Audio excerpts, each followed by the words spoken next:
युद्ध का समय नहीं है।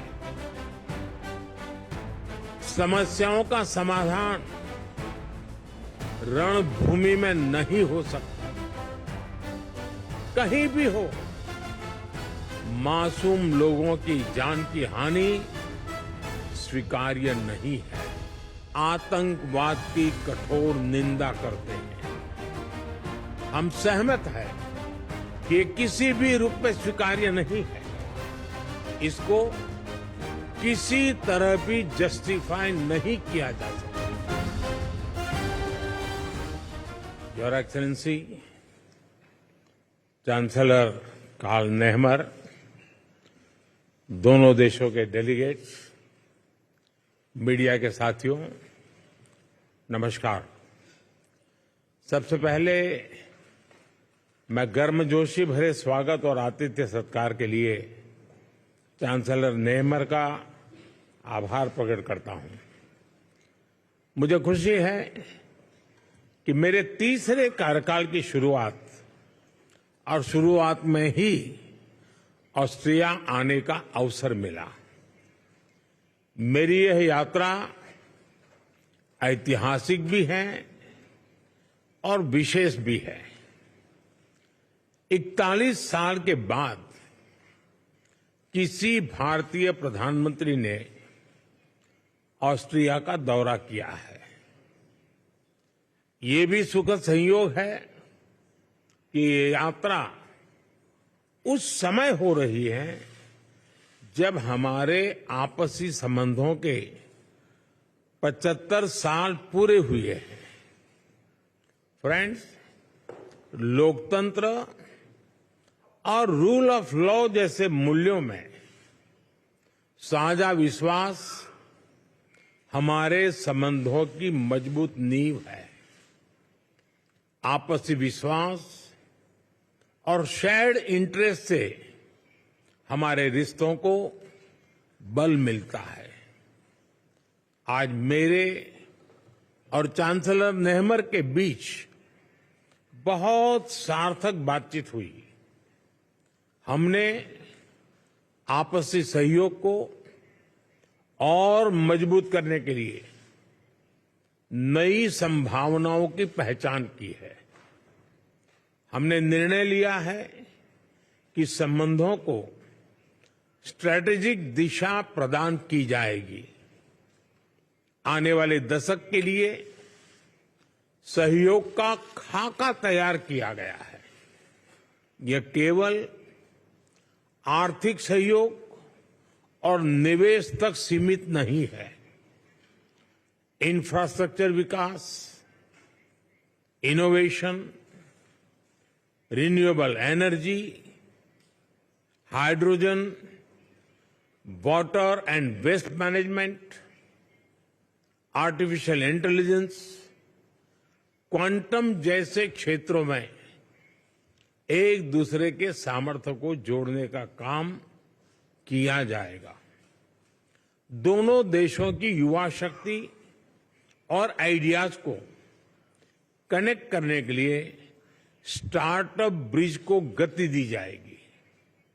मोबिलिटी और माइग्रेशन पार्टनरशिप पर पहले से समझौता हुआ है। यह लीगल माइग्रेशन और स्किल्ड वर्कफोर्स की मूवमेंट में सहयोग देगा। सांस्कृतिक और शैक्षणिक संस्थाओं के बीच आदान प्रदान को बढ़ावा दिया जाएगा।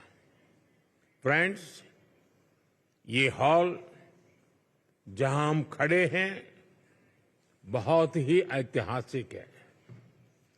19वीं सदी में यहां ऐतिहासिक वियना कांग्रेस होस्ट की गई थी। उस कॉन्फ्रेंस ने यूरोप में शांति और स्थिरता को दिशा प्रदान की थी। मैंने और चांसलर नेहमर ने विश्व में चल रहे विवादों, चाहे यूक्रेन में संघर्ष हो या पश्चिम एशिया की स्थिति, सभी पर विस्तार में बात की है।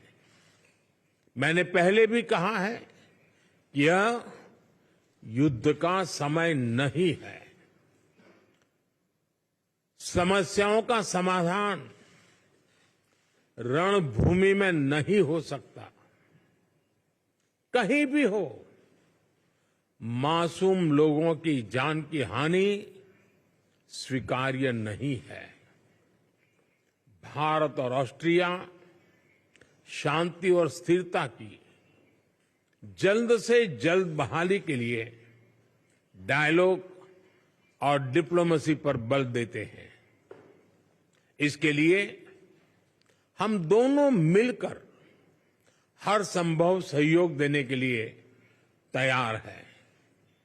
फ्रेंड्स, आज मानवता के सामने क्लाइमेट चेंज और आतंकवाद जैसी चुनौतियों पर भी हमने विचार साझा किए। क्लाइमेट के विषय में अंतर्राष्ट्रीय solar alliance, coalition for disaster resilient infrastructure, biofuel alliance जैसी हमारी पहलों से जुड़ने के लिए हम ऑस्ट्रेलिया को आमंत्रित करते हैं। हम दोनों आतंकवाद की कठोर निंदा करते हैं। हम सहमत हैं कि ये किसी भी रूप में स्वीकार्य नहीं है। इसको किसी तरह भी जस्टिफाई नहीं किया जा सकता। हम संयुक्त राष्ट्र संघ और अन्य अंतर्राष्ट्रीय संस्थाओं में रिफॉर्म के लिए सहमत हैं ताकि उन्हें समकालीन और इफेक्टिव बनाया जाए। फ्रेंड्स, आने वाले महीनों में ऑस्ट्रिया में चुनाव होंगे। मैं लोकतंत्र की जननी और विश्व के सबसे बड़े लोकतंत्र भारत के लोगों की ओर से चांसलर नेहमर और ऑस्ट्रेलिया के लोगों को अनेक अनेक शुभकामनाएं देता हूं। कुछ देर बाद हम दोनों देशों के सीईओ से मिलेंगे। मुझे ऑस्ट्रिया के माननीय राष्ट्रपति जी से भी मिलने का सौभाग्य मिलेगा। एक बार फिर मैं चांसलर नेहमर के प्रति उनकी मित्रता के लिए आभार प्रकट करता हूं और भारत यात्रा करने के लिए मैं आपको निमंत्रित करता हूं। बहुत बहुत धन्यवाद।